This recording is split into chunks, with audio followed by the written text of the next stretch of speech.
Welcome. Good morning, good afternoon, good evening, and even good night to all of our viewers and some of the speakers who dial in worldwide for this event. My name is Ruben Dubelaar. I represent Holland Circular Hotspot and I'll be moderating this session. So thank you for joining this Circular Climate Booster event on Textiles, a World Circular Economy Forum side event. So this event is organized to identify circular initiatives that can help make the textiles value chain future-proof and contribute to the climate goals. So today we'll see global best practices and we will discuss the conditions for change with experts and companies from the global textile industry. Welcome to our online audience. Please use the chat box to add comments or suggestions or maybe conditions for change from your side that you see, or maybe you get inspired during today's talk.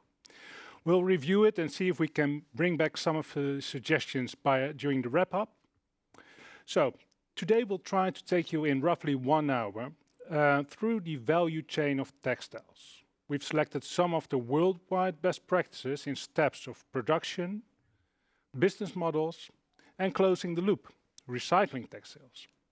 We have experts from Ellen MacArthur Foundation, Circular Economy, and the Apparel Impact Institute to discuss the overall value chain and recommendations of change they would see.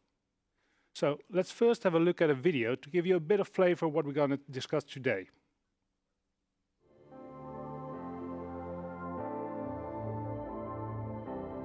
With a predominant take, make, dispose principle, the textile industry is one of the biggest polluting industries in the world.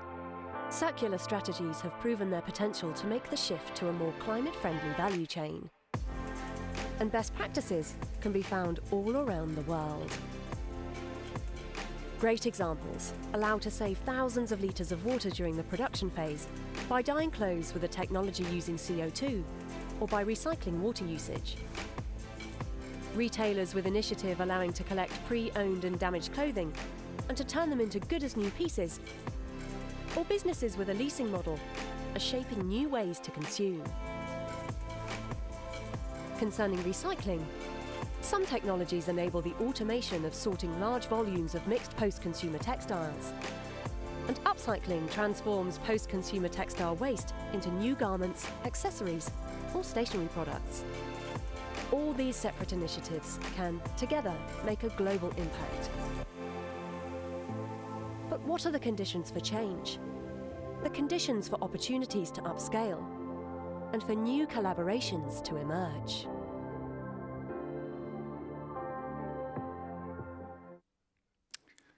So let's welcome our textile experts. And I would like to start with Chiara. She's Program Manager, Gen3 Design Project at the Ellen MacArthur Foundation. Chiara, could you please introduce yourself and tell us something about the circular textile initiatives of the Ellen MacArthur Foundation? Thank you so much for having me here, Ruben. It's a great pleasure. Thanks for joining. Thank you. So I work for the Make Fashion Circular initiative of the Ellen MacArthur Foundation, which is the initiative focused on the application of circular economy to the fashion industry. At the Ellen MacArthur Foundation, we work with businesses, government, institutions, and academia to accelerate the transition towards a circular economy. Circular economy is a system solution framework that can help tackle global challenges such as climate change, biodiversity loss, and waste and pollution. And it is a framework based on 3 principles, all based by design, that are eliminate waste and pollution, keep products and materials in use, and regenerate natural systems. So at the Fashion Initiative, we work towards apply these principles to the fashion and textile industry.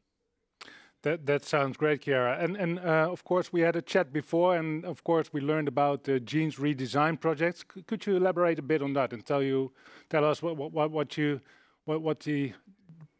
the idea behind it is? Sure. So we always receive the question how we can start to design products align with the circular economy. And Yep. Gen3 Design is a great example of how this can be achievable. For example, we eliminate waste and pollution by stimulating the demand for safe materials and chemistry. We keep products and materials in use by having agreed on a common metrics for durability and by inserting clear indications in the garment, in the jeans in this case. And we regenerate natural systems by, for example, stimulating the demand for organic and regenerative cotton rather than using conventional. So the Gen3 Design is a project through which we can apply and see the circular economy principles in practice and apply them to the design of a product, in this case, jeans. And we have more than 70 participants that today are working to produce and launch on the market jeans made according to these principles. That sounds great. So it's helping a group of companies, giving some guidelines how to take the next step in becoming more circular, right? Could you elaborate a bit on the textile value chain and the most important steps towards becoming more circular? What do you think? Sure. At the Make Fashion Circular, in the latest 3 years, we have worked with hundreds of organizations. And last year, we have published a vision of a circular economy in the fashion industry, according to which products have to be used more, made to be made again, and made from safe and recycled or renewable inputs. This is an aspirational vision, so the end state towards which we have to innovate. And the vision is underpinned with common definitions so that all the industry is aligned with a common language for circular economy. Okay, thank you, Chiara. And stay with us for a moment. We'll get back to you later on. And let's move to circular economy. Jade Wilting, thanks for joining us today. Could you please introduce yourself and tell us something about the circular textiles programs of circular economy? Hi, sure. Good day, everyone. Thanks, Ruben, for having me. Great to be here. Circular Economy is a not-for-profit organization based in Amsterdam. We work with cities, businesses, and nations to accelerate the circular economy, and we do so through a number of areas of expertise, and one of them is textiles. And so I work largely with textiles and brands and accelerate the circular economy together with them. We have recently, the Textiles program, very proud to say, so we've recently just launched a circular toolbox, which is a step-by-step guide for apparel brands to help them launch a rental or a re-commerce model within 10 months. So that's very exciting. We work together with 4 brands, ETP, Koichi, Asket, and Lindex, to develop this amazing toolbox, and it's completely open source. And I'd like to invite everyone on the call today to go take a look at it. It's a very interactive and very useful tool. That sounds great, Jade. Sharing is caring, and I think, and that's of course one of the principles of circular economy. So that sounds very practical and useful, having a toolbox with very practical, steps on how to become more circular. From your perspective, could you formulate maybe 3 points for change from linear to circular? What are the most important steps? Yeah, sure. I was thinking about that, and obviously I wish it were as simple as 3 steps. Obviously there are many steps to take, but if I had to choose 3, they would be circular design, circular business models, and regulatory support. And the reason I've gone for those 3 is because design is really the critical starting point for a lot of products and a lot of processes in our lives, and it plays a huge role in determining the end of use processes or options available. And designing for durability and modularity and cyclability are fantastic strategies to employ the circular economy. With regards to circular business models, I think they play a very exciting role, and there is great potential in displacing not only the current rate of consumption, but also in keeping products in use for longer. So I think that's a very exciting step towards circularity. And we already see a huge increase of circular business models in the market today.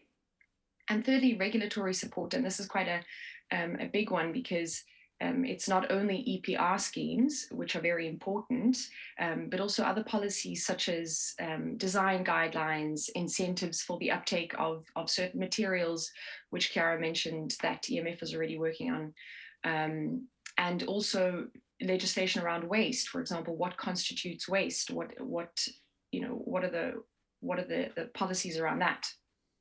So those three steps, I think, are quite important. So that sounds great, and fortunately we have some great examples also in the session of today. So we'll see some of them, and hopefully we can talk a bit more at the end also and see what would help also to scale them up, of course, because that's also an important part. Well, if you have you any comments on the introduction of Chiara and the Gen3 Design project from your perspective? Only that Jeans, of course, is a fantastic resource to work with, because they're so cotton rich. Yeah. And I'm very excited to see more brands take up the inclusion of recycled content. I think that's fantastic. And it's so important that we work towards creating a market for recycled content, because there are really fantastic, high value recycled materials out there.